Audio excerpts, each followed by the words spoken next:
all this stuff, like really kind of inspired me to make more. That one video. Yeah. Like I was like, okay, like, this, I can do some cool stuff. Maybe people want to see the weird stuff I think about in the shop, because that's what I do. I'm an applications guy. Like, I want to push these machines to do as many cool things that isn't just engraving or laser cutting. Like, what else can these things do? Because I do really think that they're awesome machines.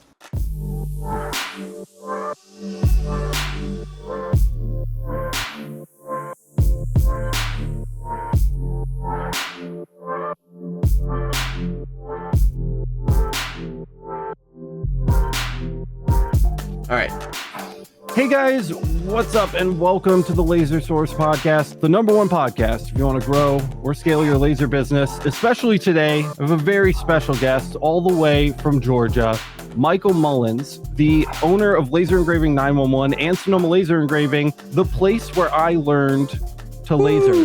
That's the man before the man, guys. If you think that I have just always known everything that there is to know about lasers, you've lost your mind, because there was definitely a period where I knew nothing, and this man knows me during that period. So you guys are getting like a really interesting look today. As always, Kyle, Jimmy, post neck surgery. How you feeling, Jimmy? Okay. Okay. I'll take it. Oxycodone. You've looked better, but you just work it, dude. You're looking great. Strike a pose. Yeah. And Matt's here. What's up, Matt? Doing all right, man. I just got the new UV that's sitting next to me instead of my usual 3D printer, so I love it, and we'll talk about that. Yeah. But yeah, so I don't know. Really, I've told this story before on the show, but like I give people the quick once over. Feel free to correct me if you remember things differently, Micheal. But basically, Micheal had a vape shop, and he was selling vapes, and he's like, you know what people would love? If people had their vapes engraved. People would love that. And then, so Micheal bought, what was it, like $30K? Yeah. LMT? Yeah, $30,000. $30,000. It was 20 watt IPG laser source. Holy shit. From Germany, from a company called LMT in Michigan. And they dope, smart dudes, very expensive machines, very, very expensive machines. So we got this laser, and we found out very, very rapidly nobody wanted their vapes engraved. That was just not a thing. It just wasn't a thing. And it's bizarre because they're like anodized aluminum. Yeah. Giant blank pieces of anodized aluminum, just primed and ready for customizing. An artboard ready to go. They just don't. Yeah. They just didn't give a shit. Nobody cared. So then they do now. They do now. I bet you they would now. I don't know, dude. It's talk tough to my call. students. Yeah. But Micheal had this $30,000 machine and nothing to do with it. So he kind of plucked me out of the vape business, and we went to go figure out lasers. Is that more or less how kind of things went down? That's it, dude. When you drop that kind of dough on something and you realize that you just made a tactical error, you either gotta fold in a corner like Jim Carrey in the shower, or you got to get up and figure out, okay, well, I got this machine. It's really cool. It can do some cool stuff. What else can I do with this? Let's figure it out, Alex. Let's go figure out what if we can make money with this machine. And and it was we kind of started in a weird spot too, because I think we found out pretty quickly that most people don't start with fiber lasers. In fact, when we started, most people didn't have or know what they even were. Fiber laser? What's it was very weird. This was years and years ago now. We're coming up on a decade, dude. That's nuts. Yeah. People are like, so you guys do embroidery here? Is that what's going on? Right. So then we had to figure out, like, well, everybody else in the world is doing CO2 stuff, and we can't do any of that, Right. So we had to figure that out. I think you started with the AP, right? The AP laser. The old AP that lasted. Oh, wow, yeah. Not long. 3 months, maybe. Dude, I don't know about you, but the thing that killed me about the AP laser was that fucking platform that just moved around all loosey-goosey under it. So many mistakes made early on. In theory, like that, it's cool if you want to do like giant stuff, and I don't think we really appreciated the loosey-goosey bed, but at the time, it was not what we needed, like at all. No. It was not what we needed. So Micheal does what he always does, and he's just like, give me the most expensive one. He's like, give me the best one right now. It's just like, I don't want any more problems. Job? Do you remember it was that one final straw, that big piece of redwood? The big piece of redwood. Someone had brought me that was like ripped from an ancient house owned by their grandmother, and it could never be replaced. And something happened in the middle on the AP laser where the tracking got off, and I came in like 20 minutes later, and it was all like digitized and all stretched out to the left. And it was that fucking bed, dude, because the bed, unlike every other CO2 on the planet, the bed is on rollers, so you can roll it out from underneath the machine. Yeah. And the fucking like wheel locks were loose or something, and it had just shifted, it moved. It's horrible. Dude, my stomach just went like this hearing you say that shit. Like, so what you do is you take it to somebody. We had to plane it down, do it over. Plane it down. Yeah. See, I would have just flipped it over. What happened? Nothing. At least you saved it. At least you saved Adam it. Sandler style, cover it with a piece of newspaper. Did we end up planing that down, or did we just say take it back? I don't even remember. I had a guy that was making the picture frames. Remember him? Yep. He planed it down for us, and we redid it and just crossed our fingers because I couldn't swap out the AP. Basically, they were pretty cool about it.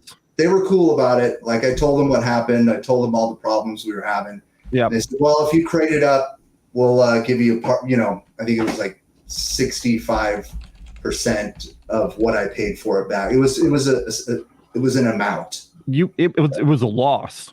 It was a loss. You ate it. Yeah. I didn't get a full refund for sure. Yeah. And that's I remember standing out there crating that thing up in the rain. You had the forklift out, and we had the little tent. Forklift. The tent was blowing away. We had like one of those like pop-up tents, and it's like blowing away, and you're trying to do shit in the forklift. That was a good time. So anyway, Micheal did what he always did, and he was just like, give me the most expensive thing that exists. So he's on the phone with Epilogue, and that was when you got the Fusion. Yeah, the Fusion M2. And that's when you and I realized what we got rid of, and what is out there. Like, we had no idea the speed, the capability, the build quality. We just didn't know. Yeah, we didn't know. It's our second CO2 laser. Yeah. And so once you have one of those, it's really hard to look. Go someplace else. It really is. Yeah. And I'm not bashing. There's some great stuff out there. No, yeah. Once you have it, it's really hard to look at anything else. What I usually tell people too, and this really applies to you, is that the smaller or less quality machines are better for people that don't really have the budget. And if that's your only option, that's your only option. But if you have a business and you're generating revenue and you need something to just work, and that was you, man. That was you. Yeah. You needed something to just work. That's Epilogue, man. Yeah. I had business, and I knew that, and it's not like I came up with all that dough up front. Yeah. I put some money down on it. I paid it off. It took me, about 5 years? About 5 years, yeah. About 5 years, to pay it off. And so, I took a chance, but I had business. I knew that it would pay for itself. Yeah. And once you and I got it, we really knew. Once we saw what it could do, we were like, oh yeah, this thing is definitely paying for itself. Yeah, totally. No problem. And you're still rocking the Fusion, right? You still got that in there? I still have it, man. It has not let me down. I had a couple of little tiny $14 parts I had to replace. The laser tube, it's the metal laser tube. It's still kicking. I had a guy check it just a month ago to see it's just right below like 120. Nice. It actually almost blew out his sensor. Oh, good. So I bought an Edge recently. Yeah. And why the tech was here, as Epilogue does, they come to your shop and they give you a tutorial. He's like, hey, you want me to check your Fusion? And I was like, yeah. And he's like, run it, do it, align it, do it, check the wattage. And he checked it all. Cool. It almost blew out his sensor. So he's like, yeah, you're good. That's sick. And how do you like, so when we were at the APA trade show in Vegas, we saw the Edge on display, and we did like a little teaser reel of it. Yours has like the camera in it and everything with like the top down. Yeah. What do you think of it? Do you like it? Bro, you thought the Fusion was fast? I have never seen anything this fast in my entire. I don't know what they did to the servos, the stepper motors, but when that thing is doing a job, my whole table looks like it's about to shake apart. I mean, like you have to put it, if you put it up high, that head moves so fast, it's just a blur. It's just a blur. Like it's insane. Yeah. Like you heard I of drugs, Micheal? Like a run of like 200 cups. And the edge is outperforming the fusion like left and right. It's just killing cups left and right. And the fusion's kind of like, oh, sorry, bro. I've been working over here. You know, had me for 7 years. You know, so it's a pretty cool unit. That's sick, dude, and it's cool because it's actually like in I think a lot more people's budgets than something like the Fusion. Too. I mean, what do those edges run? They're like 10, I think it was like 26 15? With the rotary. Oh, you got it kind of you got like the top tier, of course. Yeah, like kitted out, rotary? Right? 60 watt rotary, you know, and that was it. 60 watt and rotary. I mean, it was like 26 or something like that. Yeah. Sick. With taxes and all that stuff. It beats the 40 of the Fusion. Oh, dude, yeah, and the reason I got it was to obviously I bought myself an employee is what I did. Mm-hmm. You know, you can get an employee or you can buy yourself a robot employee. Yeah, right. I was dying doing these large volume orders. I was just dying. You know, I was getting lots of business and I had to have an employee. So, you know, running 2 machines. Anyways, yeah. And the other reason is I've actually done a couple of mobile events recently. Oh shit. I took the Edge Mobile. I took it to a school campus. And wow, somebody was just talking about that. That was boys. I took it, and I did Emory College in Georgia, and I took the Edge with me, and I engraved Alex. I kept thinking of you when I was out there because this is some kind of crazy crap that I would have dragged Alex into. Yeah, definitely. All right, man, get a truck. I got myself into a tent with the Edge outside. This is all outside, man. Little tiny fume extractor, you know, just to have some air. And my job was to engrave the name and date, graduation date of any student that walked up with a glass Coke bottle. What? On a Coca-Cola bottle, because Coca-Cola is the theme. You're right, Georgia, yeah. So even at each Coke bottle taking a minute and 2 seconds, that's how fast it was able to put their name. Not very big. Right, I was blown. Like the line was, I had to have like people start pushing the people back. Right, from the booth. See, that's a cool feeling. They didn't have to pay to get it done. It was free to the students. Right. So but you were keeping tally, right? I was. I was like really quick. I was like, dude. I had my father-in-law with me, giving me a hand taking orders on the order sheets. Yeah. And I'm like, dude, I'm doing the math here, and we're only scheduled for this amount of time, and we're only going to be able to do this amount of bottles in the next 3 hours. Period. Yeah. We need to shut it down. Yeah.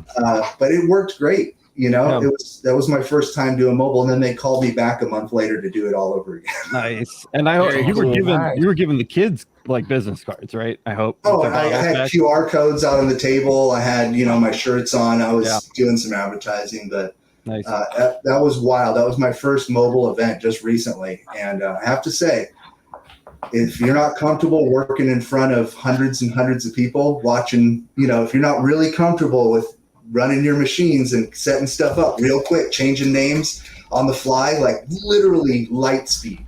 Yeah. Don't try that. Yeah. I remember when we were, I mean, even just like the gun show at the Cow Palace. Oh yeah. That was hyper stressful, and that wasn't nearly the same kind of volume. Of course, it wasn't nearly as repeatable. It's kind of a different situation, but still, you know, it's just like sitting back there and you're like, oh my God, this is $700 over and over and over again. You know, we were working on high-end stuff. We were working on $700 firearms, $1,200, you know, $300. We were working on some expensive stuff. The butthole that never unclenched the entire time that we were there. But we did it, and we didn't screw it. We didn't screw anybody's stuff up. Yeah, that's right. And we had the benefit of the pull and drape system too. So we got to hide a little bit. Yeah. We got to hide a little bit more. Yeah. I was about to say, how many people are out there? Because that's the kind of minute where someone asks you a question. People are out there a lot, dude. Just keep going. Don't look. Yeah. Gun shows are a great way to get out and do something too if you haven't done anything yet. I remember, dude, when we first opened Monroe Laser Engraving, and I don't think I've told you this story, one of the local gun shops was there, and they had this weird little fiber laser in like a little cube. It's like a cheesy little nothing machine. They had the sucker open, engraving a aluminum plate facing the crowd, just out, just sitting out. Yep. Little there. kids are just like, dude, it was the most insane thing that I've ever seen. And I was like, nope. And I turned around, I walked out and was like, I'm not. I've seen the same thing twice since, just like you. Because I've done a few shows, not where I'm engraving at the show. I just set up a table and talk about my services and show some of my work. Samples. Yeah. Same thing is happening here in Georgia. Right at the edge of the table, right for everyone to see, and just, wave Puff. everything, no goggles. Waft in the fumes. Yeah, no stare at the goggles, laser. no nothing. I hope they're doing like polyethylene or something really friendly like that. Yeah. So- just a little PVC, a little chlorine for the crowd, right? Yeah. Take you back to Nam a little bit with that chlorine gas. So are you still all epilogue at this point, like CO2 wise? All epilogue? Yeah, I have 2 epilogues and that's it. And I still have the LMT, the IPG, and it's the only thing I've ever had to replace is the scan head, and that was last year. Nice. That was it. Like it finally crapped out. I think it was when you left the lens cover on the one time. When you Right, shot. the one time. Yeah. We all do that here. That's part of like the learning curve at Laser Everything is to leave your lens cap on one of the first times that you start marking with it. Have you added any Galvo lasers to your lineup yet? I have added one, and that was a backup. I have a 30-watt Mopop. Oh, nice. And I just keep that off, and the only time I turn it on is when I get those, 200, 300, 400 piece orders. Yeah. Where they're I'm literally look like a DJ. I'm like, just going back and forth. I don't do any color stuff with it. I don't do any of that. I got it because they're just so cheap now, Yeah. And I said, if this LMT ever like really dives on me and I'm in the middle of work, like I have to have something to switch over to, just to get the job done. And that's so it kind of just sits there like next to the big boy, just kind of like, hey, I'm here, put me in, coach, whenever you need me. The water boy. Yeah, pretty much. Kyle and I both have lines now. They're just in a row. They're just like a giant strip. Dude, you gotta get on the UV train. That's what you need tell to me do. I know you guys are talking all about that, and I don't know a lot about that, and I have lots of questions, and I'm super fascinated by it. It's just so usually CO2 and fiber are both infrared, right? So they're wider than the visible light spectrum. Got it. UV is ultraviolet, so it's narrower than the visible spectrum, and that higher energy beam allows you to do more on more fragile materials or materials that visible and infrared light would normally pass through. Right. The UV is absorbed. And that means that you can mark things like you know how we're like, ooh, maybe if we turn the frequency up and like change the speed, we might be able to get like this mark on the plastic if we hit it 8 times. Right. You know what I mean? Kyle and I literally like take like cell phones and AirPods and shit, and you just throw it in the UV and pick some settings. It's like, and then it's just done. Wow. It just works. And the beautiful thing about the UV is not really great for engraving, but it can mark fucking everything, dude. Wow. Everything. Glass, acrylic, wood, leather, every kind of metal. You get like really nice like Z-mark kind of like heat anneals on every kind of metal, brass, aluminum, copper. Okay. It does not matter. You can put anything under that machine and it will mark it.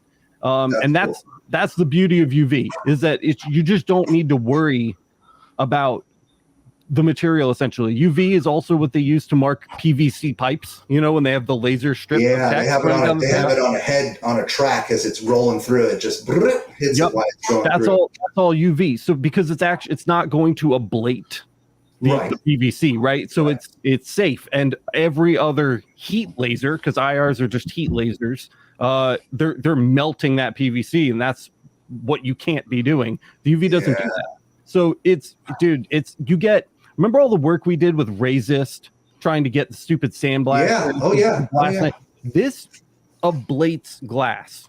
Like it ablates it. Like that's what I wanted to ask you. Is it actually removing material? Dude, yes, you can drill hole. The very first day, Kyle remembers the very first day that we had the UV, I drilled a hole in a piece of glass and I stuck a pencil through it on camera.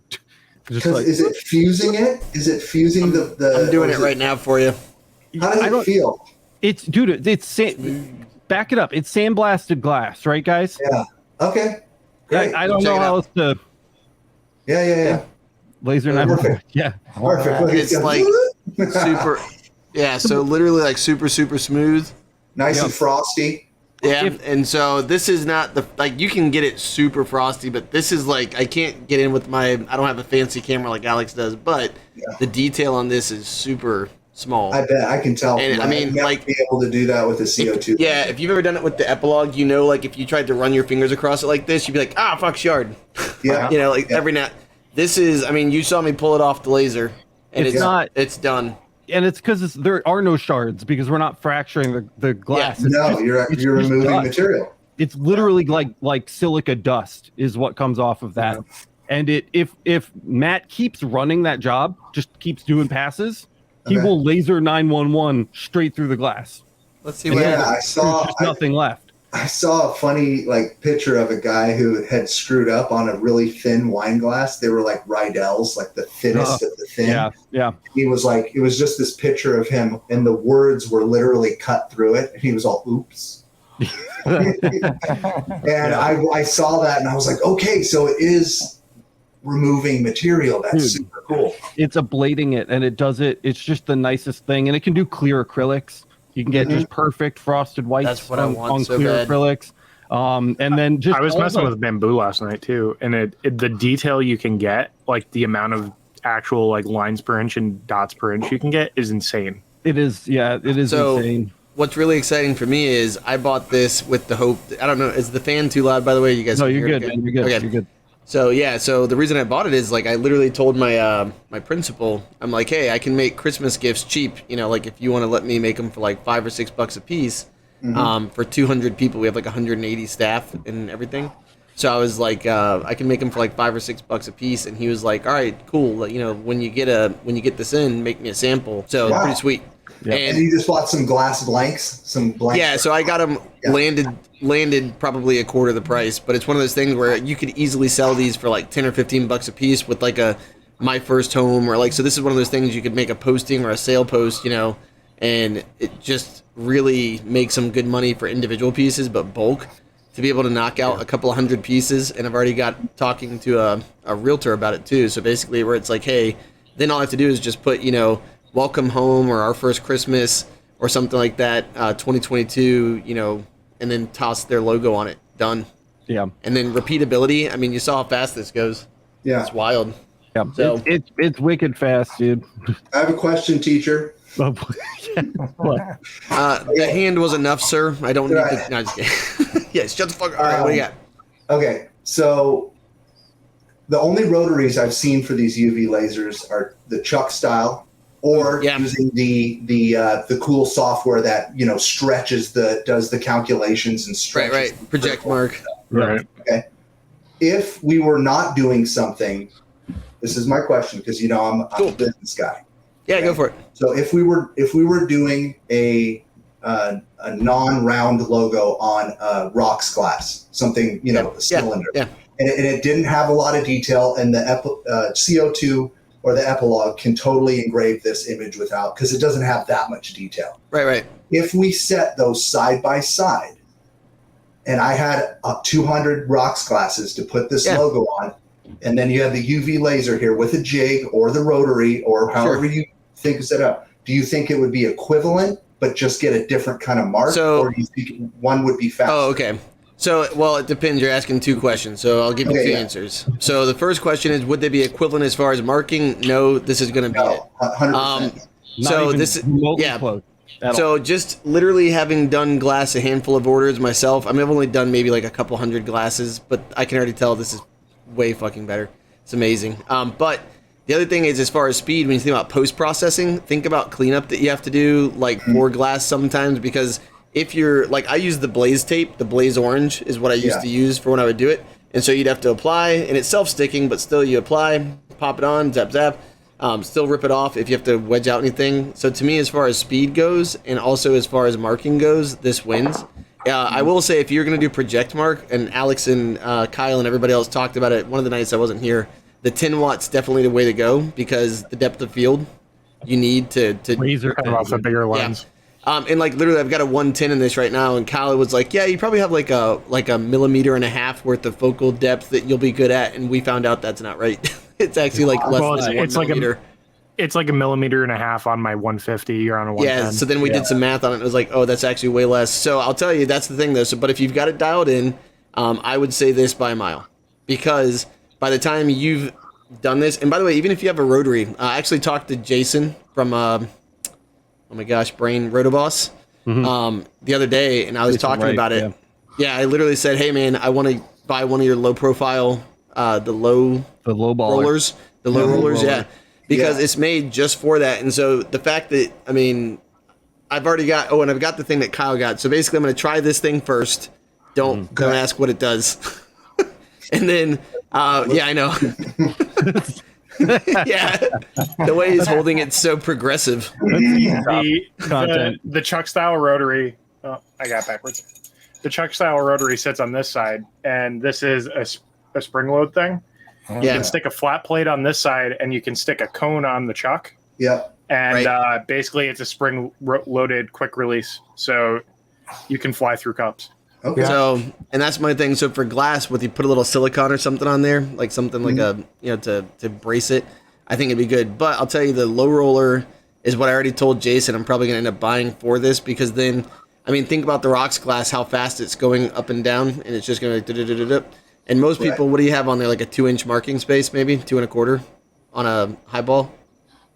Yeah, it's about 2 by 2. Right, that's right. Yeah. So I mean, that'd be fast as hell. So that'd be my suggestion. If it was going to be me and I was going to mark with this 5 watt, I would definitely buy. And I mean, it doesn't have to be Rotoboss, but that's the company I've always had, so I like him, and he's always super responsive. So Kyle and I are having good success projecting with 5 watts, though. We're also it's doable. We're not experts at this yet, but it's definitely doable. Kyle's got the 150 millimeter lens. I have the 150 lens. I want to try 200. I have the 175. The 150 is doable. The 175 gets me wrapped around. I was doing these tight little perfume bottles, just like that. Nice. And you can. That's really nice. This is wider than a standard glass. Mm-hmm. Yeah, this is like a little candy dish or dessert dish or whatever. See, I got a 110 and a 200, so I'm kind of excited. I got the 110 really just for those Christmas ornaments. But Matt is absolutely right, dude. Like, if you get a UV laser, you're gonna find out very quickly that, if you're used to like, oh, I can roll it up and roll it down a little bit and play with like a live focus on the fiber, and there's like some different stuff going on, and there's like an area where you're not on the UV, dude. It's like it's doing it or it's not. It's like an on and off switch. The line is very sharp. It's very, very sharp. And some of the bigger lenses, it's better, but it's tough, dude. So it takes some getting used to. So I don't know if you can see this or not, but like literally right here, you see that? That was because I just so this is a nice clean mark, right? This guy here. Yep. Then this guy, I just was making it small to try to make the marks more of them fit in one space. Yeah. That little tiny mark was my knee tapped the table, and this wasn't super level, and it just kind of jiggled a tiny bit, and that was all it took, and it was dead. And it was out. So basically, you've got to make sure. I mean, that's where like if you got a jig, just what he said, keep it spot on. We also, but this is also like my third time. Like I literally got this out of the crate today at 6:30, put it together by 7:30, and Kyle and I were on the computer, and I was talking to Jason trying to get the bait and everything. Yeah, we kind of breezed over it too, man. But because it is 355 nanometers, that really short wavelength means that your dot size can be way smaller than fiber, CO2 by 1 billion miles, and diode even at 455. Those are the blue light little desktop lasers. So at 355, you get the smallest dot size from UV lasers, and it's unreal. Like, I can't even tell you. They're like pixel densities you would find on like a fucking HD TV. Wow. It's ridiculous. So that's cool. That's a really nice bonus of these machines for sure. So definitely check it out, dude. Definitely check it out. I'm gonna dive more into some of your videos on the UV stuff. It's always fascinated me. I mean, I've been watching it. You and I have known about it. You know, I mean, when we were back in California, we had, I think at one point we were like, "Hey, what's this? You look at this." They were also a lot more expensive. The prices are just finally starting to come down. Yeah, I mean, they were really expensive. What was yours and Kyle's, guys? You guys have the same one. How much are those? 7,100. Retail on it or the list price on mine was like 7,100. Yeah, and then the Mactron behind me is like 10. So they're not. It's not. You know. It's not a fiber. What is it? Is it just the fact that they're new? What is it that's making it so expensive? So here's the much less demand. Well, there's less demand first of all. They're not produced as much, but there's also a lot of really specialized, super expensive components inside UV lasers. So basically, my understanding of it is it's basically a fiber laser, right? And then the fiber laser beam is passed through these special crystal filters. And every time that the beam passes through the crystal filter, it halves the wavelength. And it halves it until you get down to 355. And then you've got your 355 nanometer beam. And something about that process makes them specifically more expensive. For now. Yeah, for now, until it's democratized and it's $100 on Amazon. 5 years from now, they'll be at Target in the toy section. Here you go. You said when that the IPG craps out, when the IPG craps out, you need something new. Right, there you go. Yeah. The IPG is so far, it's been very good to me. Like most of the machines in my shop. Yep.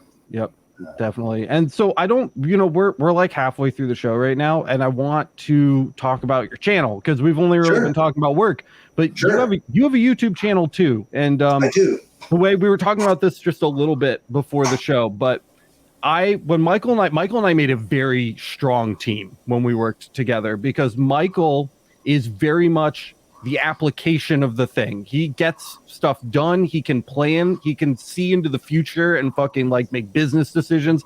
And if you need like to build a machine, like Michael's the guy to like actually do it with his hands and like build a machine. I'm very like theoretical, like understanding why things work and like how pieces connect together and stuff like that. So that's a lot of what you guys see from me over here on Laser Everything. We talk about why stuff works. We get very technical in like, how to configure lasers and how to set timings and why certain beams do some things and not others. But we don't really talk a lot about taking that knowledge and then applying it to business. Like where do we build the techniques that are going to make the money?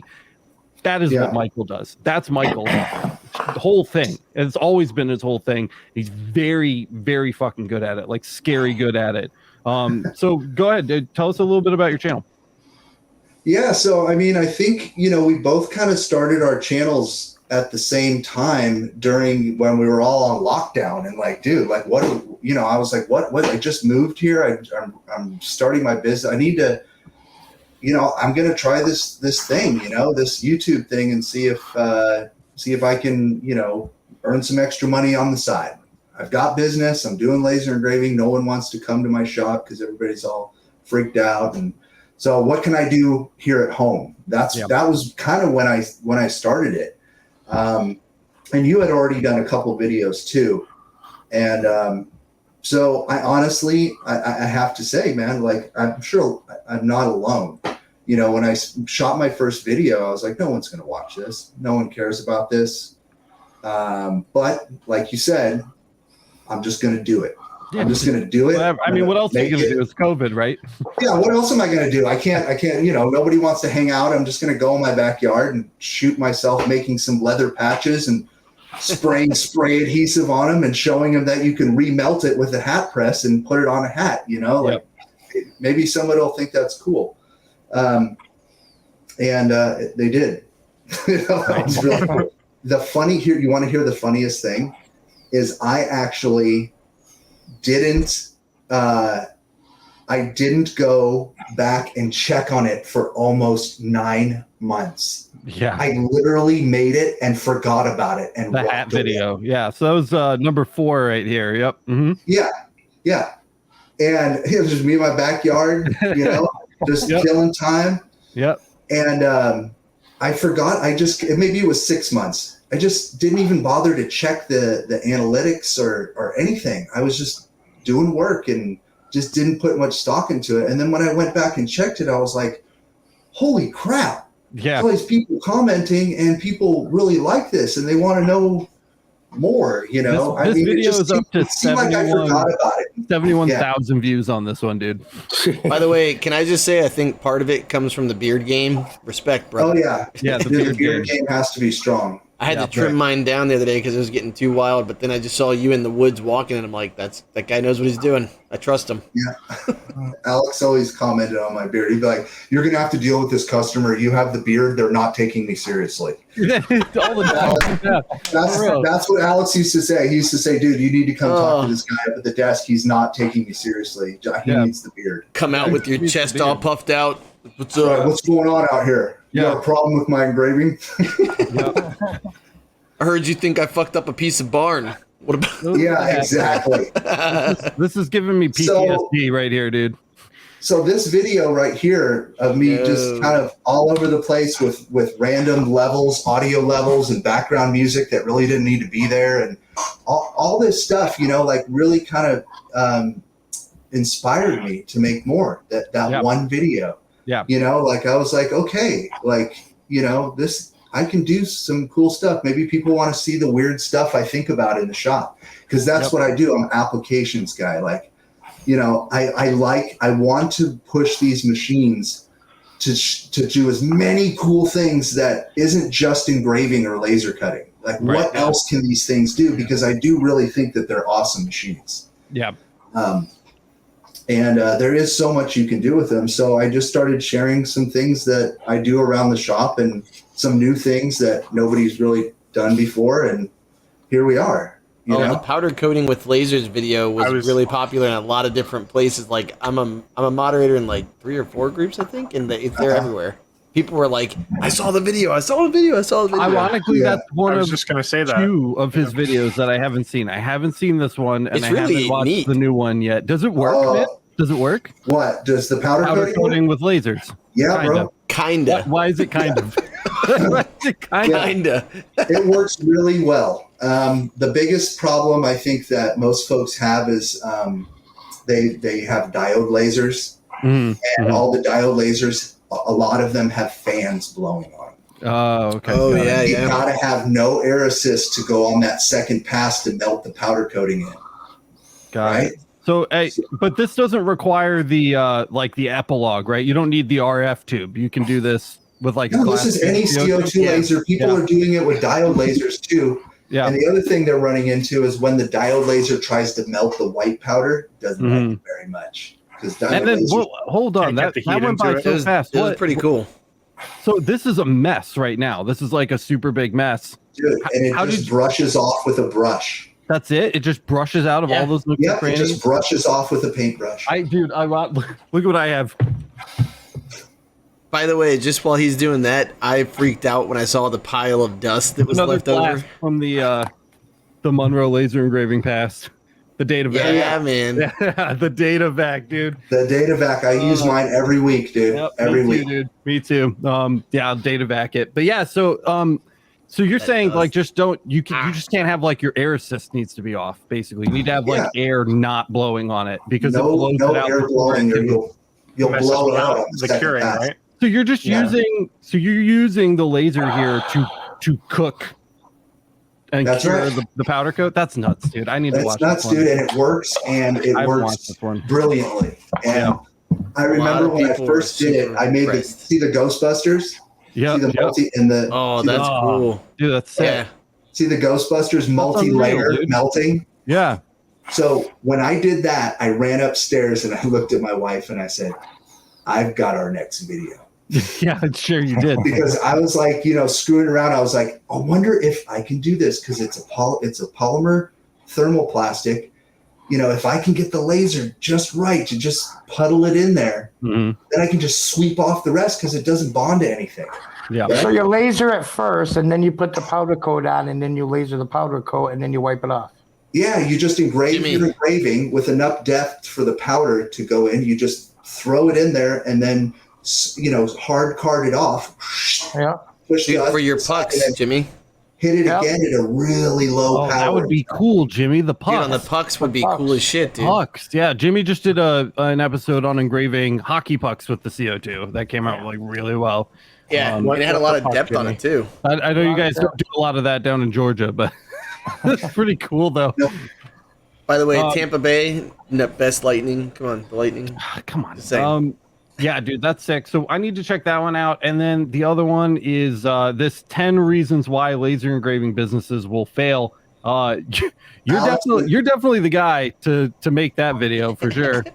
We've had some close calls over the years. When you watch that video, Alex, you're gonna feel like you're sitting right next to me because everything I'm talking about is things that you and I went through. Yeah. To get to where we are today. Do you talk about the rose graphics at all? No. Do you want to tell that story? Oh no, we don't even talk. No. We can tell that story. Anymore. Yeah. So I've had tell this story. I've had some big boy lasers too. Yeah. Wait, now? So, yeah, we got a 1500 watt. Was it?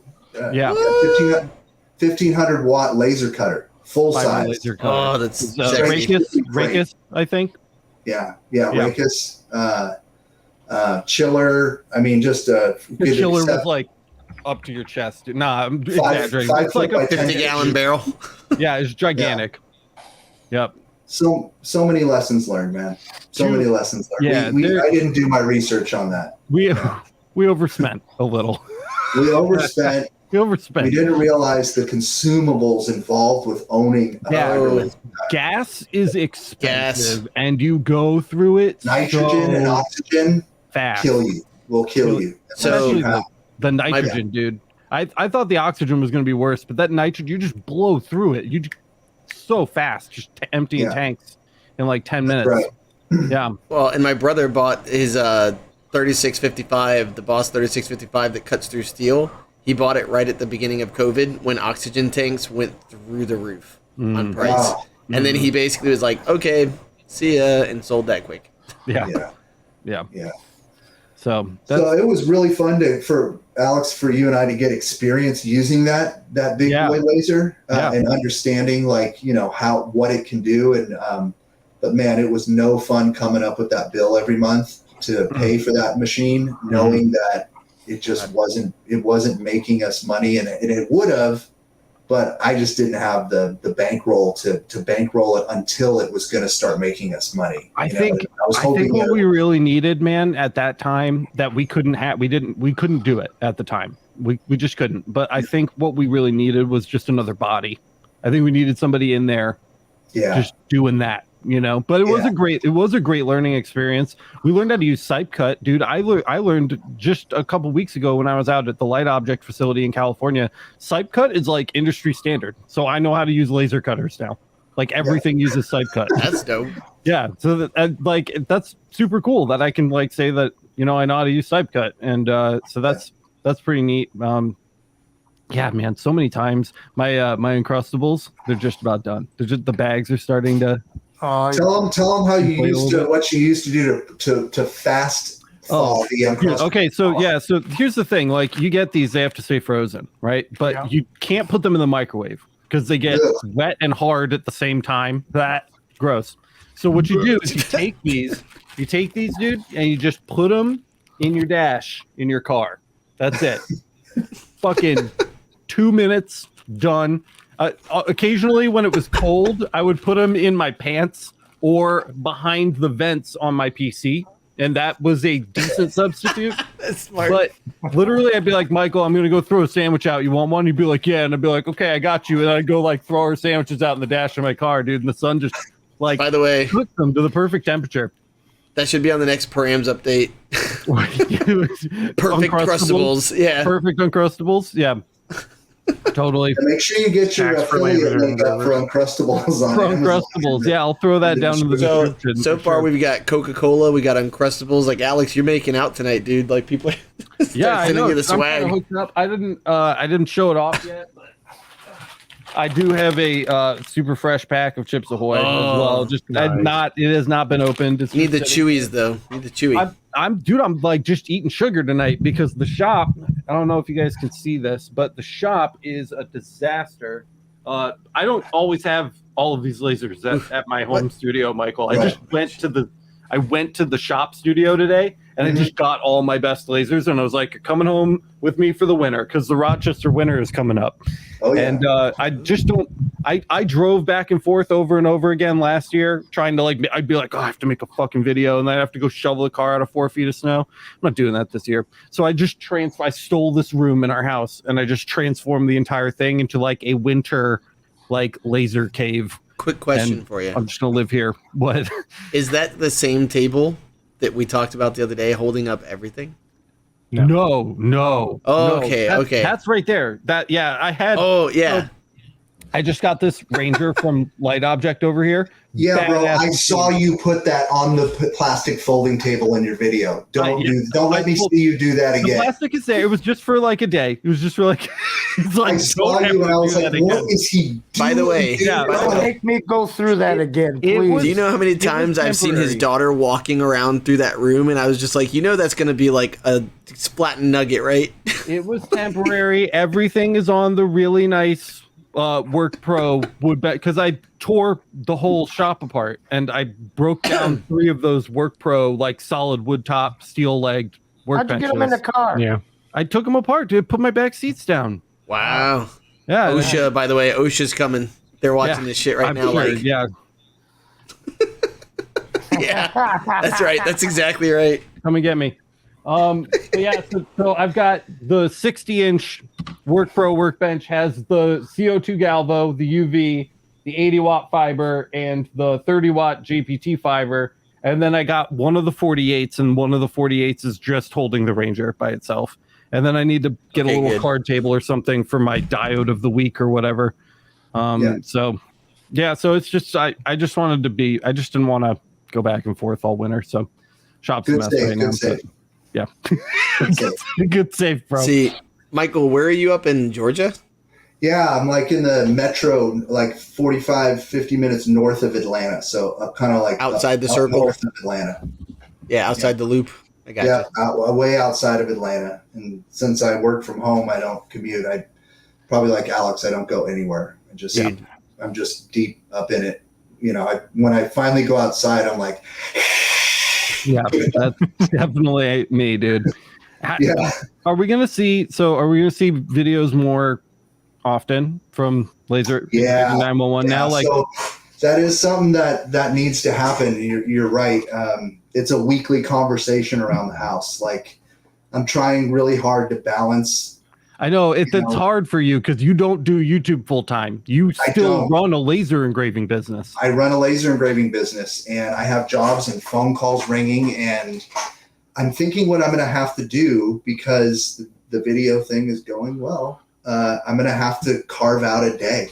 Yeah. Where the kids are gone for the day, the wife's gone, because I get weird filming downstairs or outside when I know that there's people around, because at any moment my kids could be like, "Hey, Dad!" right at that perfect shot, and I'll be like, "No." Yeah. So I used to do that. Now I'm just on the podcast and it's what?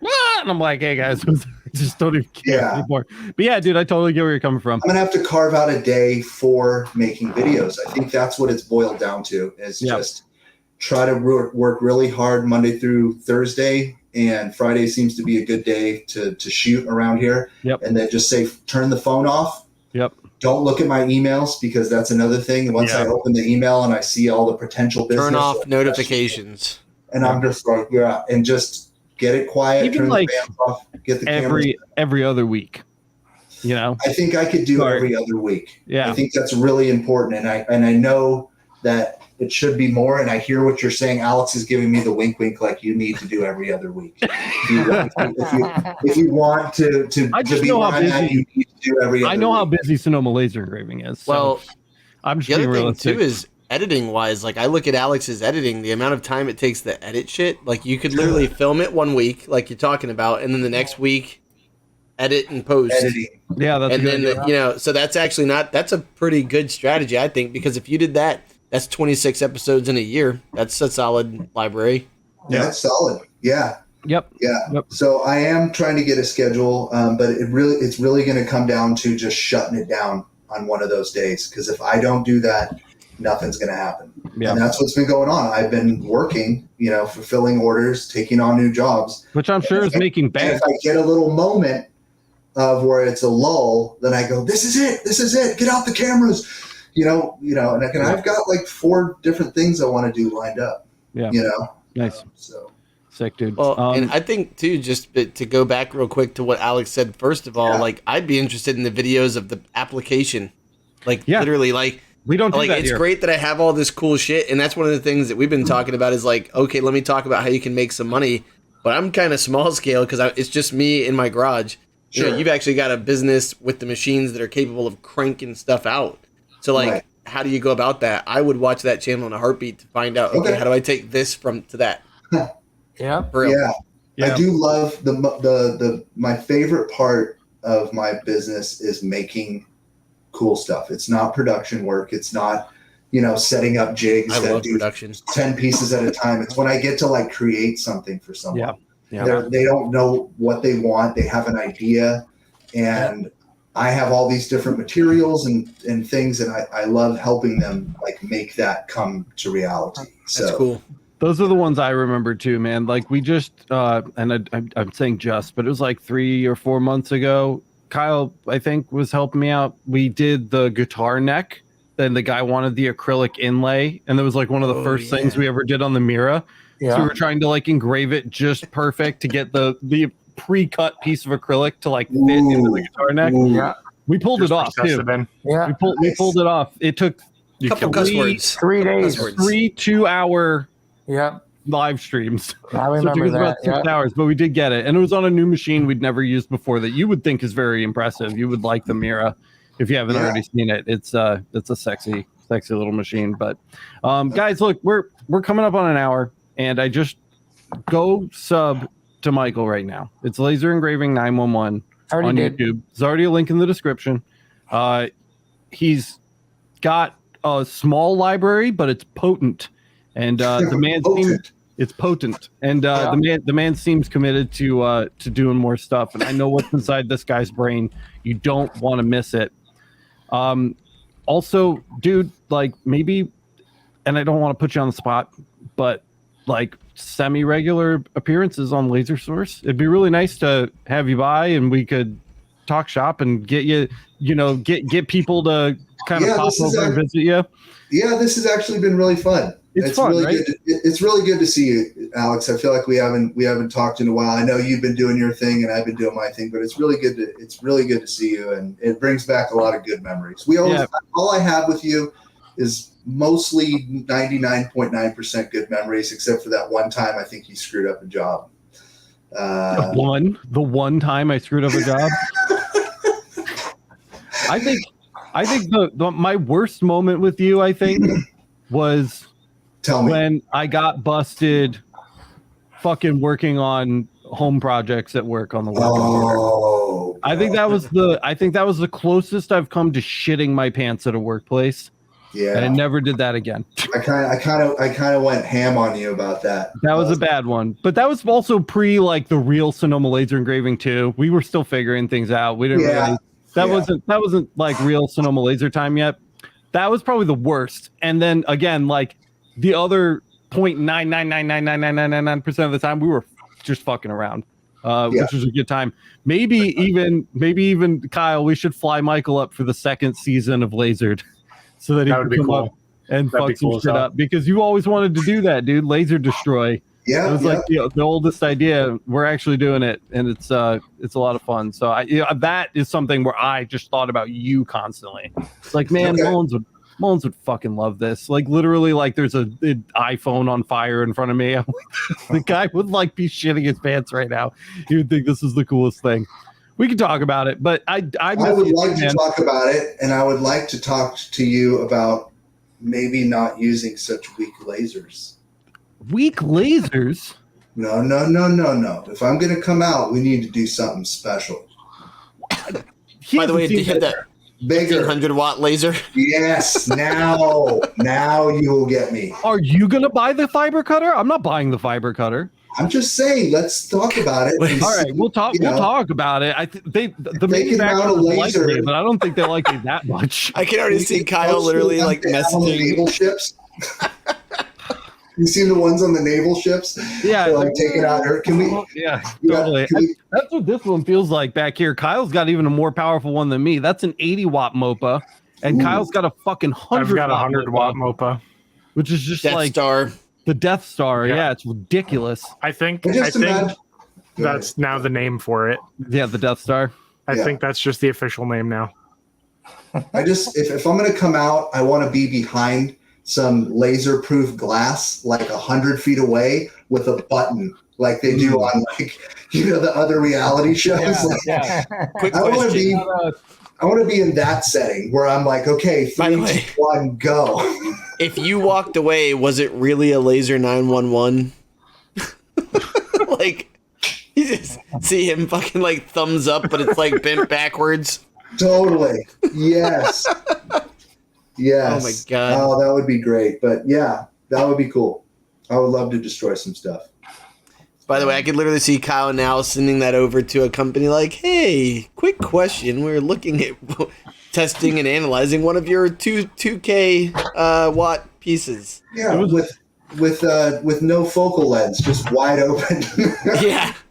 Don't worry about Alex what we're going to do. Window. Yes. Okay, there we go. You're getting closer. What the actual fuck? Yeah. Hold on, let me screenshot this shit. Here you go. There you go. Yeah. So we'll just have you behind, just, something like that. Follow that instantly. Yeah. Let's figure it out. We'll figure it out. We'll talk about it after the show. Let's put this down. Like I said, everything's a wreck today. I'm just all over the place. Nothing's put together. Nothing's done. I think that's it, guys. But thank you so much for attending this super special episode of the Laser Source podcast. If you think you're off the hook, man, you're not. I'm gonna keep harassing you, and we're gonna have you back really soon, whether you know it or not. And co-hosts, thank you for spending more time with me today, especially you, Jimmy. You doing all right? You gonna keel over there? Well, I'm getting really tired.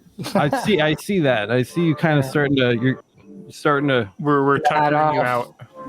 No, it's that starting to lean a little bit. That codeine, whatever the hell that shit is. Everybody here live, thank you guys for joining us live. And if you're watching the recording, don't forget to smash the like button. Let everybody else know the content is good. And don't forget to subscribe and hit the notification bell so you get notified the next time we upload an episode of the Laser Source podcast.